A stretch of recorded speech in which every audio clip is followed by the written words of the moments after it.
नमस्कार। शंभवी चैनल में आपका बहुत बहुत स्वागत है। और मैं डॉक्टर अमिता पुरी, विश्वविख्यात मनोवैज्ञानिक और narcissistic abuse recovery coach India की जानी मानी।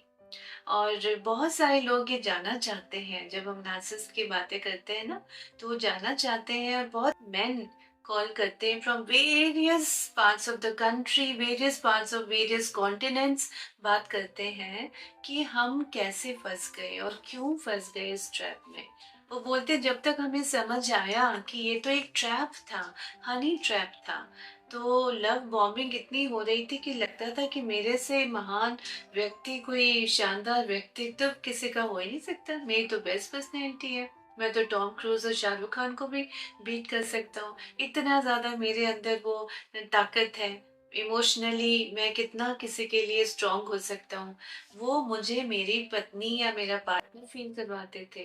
लेकिन जैसे ही मैं शादी के बंधन में बंधा, या एक दो महीने, एक दो साल बाद, एक दो साल भी लग जाते हैं समझते समझते, इतनी ज्यादा गैस लाइटिंग हो जाती है कि वो बोलते हैं कि मुझे मेरे अपनों से, मेरे पेरेंट्स से, मेरे भाई बहनों से, मेरे दोस्तों से, मेरे कलीग से बोल बोल के, जिसको बोलते हैं नॉक नॉक नॉक, होता रहता है, टक टक टक, यानी क्रिटिसिजम्स होते रहते हैं, टक टक टक, वन थिंग और दी अदर।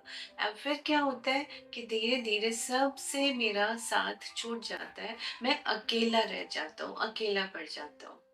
तो भी अकेला करने के बाद भी इनकी सैडिस्टिक पर्सनालिटी में कोई अंतर नहीं पड़ता। यानी ये एक व्यक्ति से, किसी आदमी से शादी नहीं करते। इनको मुंडू चाहिए, जो बिल्कुल इनका घर के काम भी करे, यस मैम भी बोले, खाना भी पका के दे, पानी का गिलास भी पकड़ाए, बाहर भी ले जाए, यानी सारे काम करे, मगर उफ तक ना करे। पर अगर वो कहीं गलती से कॉल अपने पेरेंट्स से कर ले, बात कर ले, तो कयामत आ जाएगी। अभी किसी ने बताया कि उनके पेरेंट्स इतने सालों बाद उनके घर आए मिलने के लिए। रहते नहीं है साथ में, कभी उनका कुछ करना नहीं पड़ता हमें, वो इंडिपेंडेंट है। बोलते मेरे फादर की, मदर की पेंशन आती है, तो मुझे, उनको कोई प्रॉब्लम नहीं है, मुझे भी कोई टेंशन नहीं है कि मेरे पेरेंट्स को कोई नीड है इससे। वो सिर्फ मेरे पास मिलने आए थे। और इतना कांड हो गया कि मेरी वाइफ ने उनका सम्मान घर से बाहर फेंक दिया और मैं कुछ कर नहीं सका। तो मैं बहुत बार ऐसे लोगों को बोलती हूँ, people, main in their 30s 40s 50s 60s also, कि भाई आपकी माँ ने तो लड़का पैदा किया, तो ये डीओजी की तरह क्यों बिहेव करते हो? और फिर भी ट्रॉमा बॉन्डेड होते हैं कि नहीं, मेरी पत्नी को मुझे पालना है या उसकी देखभाल करनी है, उससे शादी की है, मुझे अपने बच्चे को देखना है। तो मैं हमेशा ये जज जोड़ने के लिए क्वेश्चन पूछती हूँ कि भाई, to give yourself a mental jerk और शेक, कि भाई ये आपके पेरेंट्स, आपके भाई बहन, आपको उनसे कोई रिश्ता नहीं है, उनको नहीं संभालना। आपके कजिन्स वगैरह, उनके साथ आप बिल्कुल जीरो कर देंगे, क्योंकि आपकी वाइफ इतना ज्यादा अगेंस्ट हर किसी इंसान के प्रति आपकी साइड के, वो इतना अगेंस्ट बोलती है कि आप अकेले थकेले पड़ जाओ। उसके बाद भी इतने ट्रॉमा बॉन्डेड हो, तो आपको लगता है कि नहीं, मैं को अपने काम करने में तो कोई बुराई नहीं है, मैं तो अभी भी काम कर सकता हूँ, घर के सारे नौकर की तरह काम कर लूँ, बस मुझे कोई इज्जत से बात कर ले। तो इज्जत नहीं मिलती, आपने देख लिया ना। कंप्लीट सरेंडर कर दिया, आपने अपने घर वालों को त्याग दिया, छोड़ दिया, लेकिन उस सेक्रीफाइस का भी कोई नतीजा नहीं होता। And we have to understand that ये सैडिस्टिक पर्सनालिटी होती है। ये आपको तंग करके ही इनके जो सर्किट होता है ना, वो पूरा होता है। तो हमें क्या करना है? सर्किट पूरा नहीं करना। ये माइंड गेम होती है, मेंटल मैनिपुलेशन होती है। अभी किसी पुलिस ऑफिसर का भी, मुझे अभी बस 5 मिनट पहले उन्हीं से बात हो रही थी, तो वो भी इसी ही ग्रुप में थे कि इतनी ज्यादा उनको घर में जिल्लत मिलती है, इंसल्ट मिलती है। बोलते बाहर तो मैं अफसर ही झाड़ता हूँ, और घर में बिल्कुल जैसे कि एक गिलास पानी का भी मोहताज हो जाते। किसी वर्कर को भी रखने नहीं देंगी, रहने नहीं देंगी, नौकरों को भी निकाल देंगी बेइज्जती करके।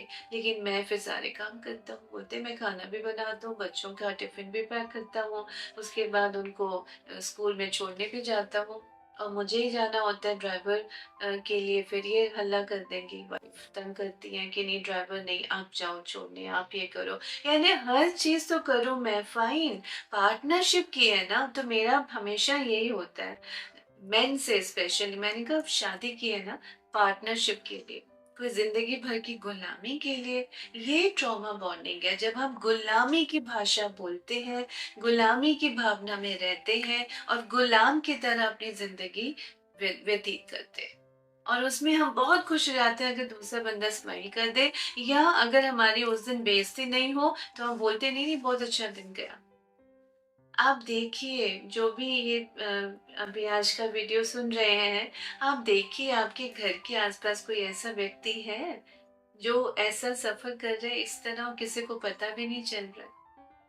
आप क्यों अपने पेरेंट्स की इस तरह इस कदर तक बेइज्जती सहन कर रहे हैं? ये नॉर्मल नहीं है। प्लीज, अगर आपके आसपास कोई ऐसा व्यक्ति है जो आपको लगता है कि इस दौर से, इस दर्द से गुजर रहा है, या अगर आपकी ये बातें किसी दिल के किसी कोने को जग जोड़ती हैं, रूह को छूती हैं, तो प्लीज आप ये वीडियो आप सब्सक्राइब करिए, लाइक करिए, शेयर कीजिए बहुतों को। पता नहीं दुनिया के किस कोने में आपकी ये शेयरिंग से किसी इंसान को ये फील हो जाए कि मैं बीमारी क्यों झेल रहा हूँ। उसकी दवा है, उसकी उसके इलाज है। नार्सिसिस्टिक पर्सनैलिटी डिसऑर्डर व्यक्ति का इलाज हम नहीं बोल रहे, लेकिन आपके अंदर वो ताकत जगाना, वो रेजिलियंस जगाना बहुत जरूरी है। और हाँ, ये भी एक सच्चाई है कि वर्ल्ड ओवर एनपीडी के जो रियल उनको ट्रीटमेंट, कन्फ्रंटेशन थेरेपी जिस तरह चाहिए, बहुत कम लोग ट्रेंड है। अभी यूके में किसी ने बताया कि वहाँ उन्होंने कुछ लोगों से बातें की कंसल्टेंट से, लेकिन सेटिस्फेक्शन नहीं मिला, क्योंकि कल्चरल इश्यूज भी हो जाते हैं ना। तो वो बातें जो कल्चरली हर कोई नहीं समझ पाएगा, इसीलिए वो इंडियन उसमें देख रहे थे कि कोई हमें मिले। फिर उन्होंने बताया कि आपके वीडियोस देख के मुझे ताकत मिली, मुझे लगा कि आपसे बात करनी है। और अभी वो दवा भी खा रहे हैं एंजाइटी की। तो दवा खाना लाजमी हो जाता है जब मेंटल जो हमारा पीस है या मेंटल बैलेंस बिगड़ जाता है। मगर प्लीज रिमेम्बर, ये सारी उम्र के लिए नहीं है। सो प्लीज फॉरगेट कि सारी उम्र आपको दवा पे रहना पड़ेगा। आप थेरेपी में आएंगे ना, आप देखिएगा आप में कितनी इमोशनल ताकत आ जाएगी। आप आइए, आपकी हमें कॉल्स का, आपके कमेंट्स का इंतजार रहेगा, और भर भर के शेयर कीजिए, बहुतों की दुआएं आपको मिलेंगी। बहुत बहुत धन्यवाद।